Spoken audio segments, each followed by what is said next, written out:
हंगामा 24 आपकी आवाज। नमस्कार, हंगामा 24 में आपका स्वागत है। मैं राजीव मिश्रा। दोस्तों, मैं दो चीज़ों को आज संक्षिप्त में आपके साथ शेयर करूंगा, दो बातों को। पिछले 2 दिनों में हमने देश के 2 महान कलाकारों को खोया है।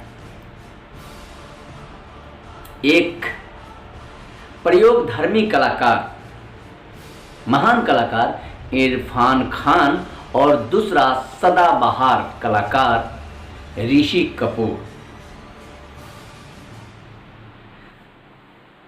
पृथ्वीराज कपूर के खानदान के तीसरे पीढ़ी के ऋषि कपूर चॉकलेटी हीरो के रूप में जाने जाते हैं अपने समय के। हालांकि उन्होंने चाइल्ड आर्टिस्ट के रूप में अपनी फिल्मी करियर की शुरुआत की थी, लेकिन एज ए हीरो 1980 में बॉबी फिल्म से अपने फिल्मी करियर का जो हीरोइक करियर है वो शुरुआत की थी। इरफान खान छोटे पर्दे से शुरुआत करके और हॉलीवुड तक अपने अभिनय का लोहा मनवाया, लेकिन शायद अब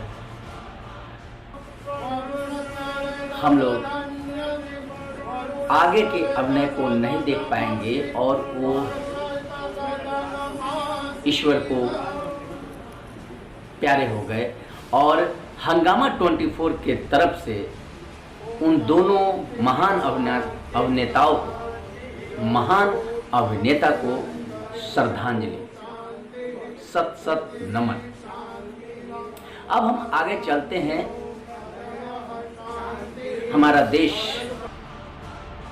क्योंकि देश के बारे में ही अभी आज हम शेयर करेंगे, साझा करेंगे, जो आपको कुछ खबर देंगे। विश्व तो त्राहिमाम है ही कोरोना वायरस से, लेकिन अब समय आ रहा है 3 मई को हमारा लॉकडाउन खत्म हो रहा है। लेकिन ये खत्म नहीं हो रहा है, बल्कि स्वास्थ्य मंत्रालय ने आज एक गाइडलाइन जारी कर दी। लगभग 130 जिले रेड जोन में रखा गया है। वहीं पे तमाम राज्य के तमाम जिले रेड जोन, ऑरेंज जोन और ग्रीन जोन में बांट के स्वास्थ्य मंत्रालय ने एक रिपोर्ट तैयार की है और सारे राज्यों को भेज दिया गया है। केंद्र सरकार ने सारे राज्यों को निर्देश दिया है कि राज्य सरकार अपने हिसाब से जहां जिस तरीके से कोरोना मरीजों की संख्या है या जहां नहीं है, जहां पर अभी कोई घटना या कोई मरीज अभी नहीं मिला है, उसको एक जोन में बांटा जाए और वो जिला वाइज भेज दिया जाए, निर्देश भेज दिया जाए डीएम को। तमाम स्वास्थ्य जो हॉस्पिटल है उनको जैसे जैसे रेड जोन, ग्रीन जोन और ऑरेंज जोन में बांट के सारे राज्यों को आज मिल गया।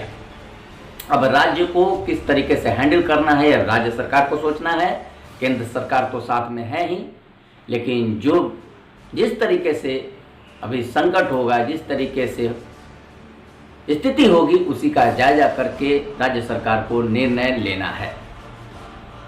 दोस्तों, हमारे देश में भी मरीजों की संख्या लगभग 35,000 के पार हो चुकी है। पहले चेकिंग कम होती थी तो कम संख्या में मरीजों की संख्या आ रही थी, लेकिन पिछले 1 सप्ताह से मरीजों की संख्या बेतहाशा बढ़ने लगी है। जांच जितना ज़्यादा हो रहा है, रिपोर्टिंग उसी तरीके से आ रही है।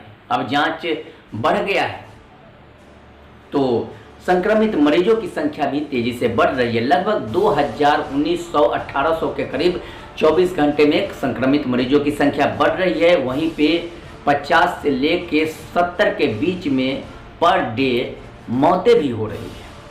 अभी तक हमारे देश में 1073 लोगों की कोरोना वायरस से मौत हो चुकी है। संक्रमित मरीजों की 35,000 से ज़्यादा हो चुकी है संख्या। तेजी से बढ़ रही है। अब गाइडलाइन भी जारी हो गया है, इसका अनुपालन करना है सारे राज्य को, देश को।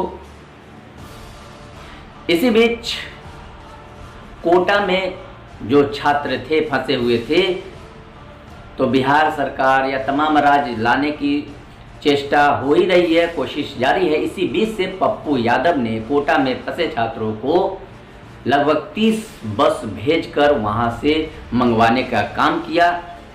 ये काबिल तारीफ है, ये सरकार को समझना है, जिम्मेदारी है, लेकिन इसमें खतरा भी है, इसका भी ध्यान रहना चाहिए।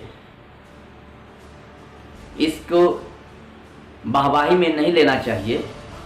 ये अच्छा प्रयास भी हो सकता है, ये घाटे का भी प्रयास हो सकता है। सरकार को ध्यान देना है, राज्य सरकार खुद सक्षम है सोचने के लिए, समझने के लिए, अपने लोगों का ध्यान रखने के लिए। तो दोस्तों आज बस इतना ही। फिर से हम उन दो महान कलाकार के लिए सतत नमन, श्रद्धांजलि, और फिर हम कुछ नए खबर के साथ कल आपके सामने हाजिर होंगे। तब तक हमें इजाज़त दीजिए। अगर हंगामा 24 को आपने सब्सक्राइब अभी तक नहीं किया है तो प्लीज़ सब्सक्राइब करें। जी हाँ, फिर हम एक खबर के साथ आपके साथ हम साझा करेंगे। अब इजाज़त दीजिए, नमस्कार।